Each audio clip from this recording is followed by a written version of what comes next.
Welcome to the weekend edition of the E-Block. I'm Stephanie Webb. I'm Mike Rorta. Now, if you're not familiar with the E-Block, we are all about movies, music, television, DVDs. Video games. And video games, of course. So every weekend we're going to be kind of counting down our hits and misses of the entire week, or as what we are calling the tops and the flops.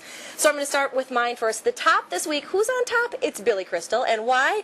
Because all you had to do was show up and be on the Oscar stage for less than 5 minutes to remind the entire country that he was a great Oscar host, unlike Anne Hathaway and James Franco, who didn't fare so well with some of the critics. Not so good. My favorite critic quote this week was, it was 127 hours of boring. So, yeah, but Billy Crystal wins because he just looks good now. People Billy remember Crystal, how not good too he bad. is. You know, and I think legally, if you didn't think City Slickers was funny, you can be qualified as a terrorist.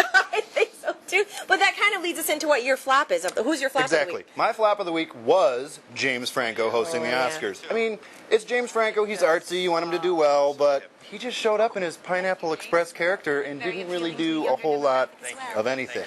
Anne Hathaway carried it, but he's my flop for the week. Now, what is your top of the week? My top of the week is The Adjustment Bureau, the new movie that's coming out with Matt Damon in it about fate, and it's based on a Philip K. Dick novel. I love original stories, and Philip K. Dick has some of the best of them. So that's going to be my top. This looks like a good one. What's your flop? My flop of the week is, well, I'm a Star Wars fan, and I'm really upset. Well, at first I was excited because they're making them into 3D movies now. Right. But then the flop of the week is that I found out that the very first one, the first Star Wars movie in 3D, it's going to be The Phantom Menace. That was my least favorite one, and no one needs to see Jar Jar Binks in 3D. It just Less Jar Jar Binks is always better. It doesn't wink. All right, well, those are our tops and our flops. Don't forget, for more entertainment news, you can always follow us on Twitter and become a fan of ours on Facebook.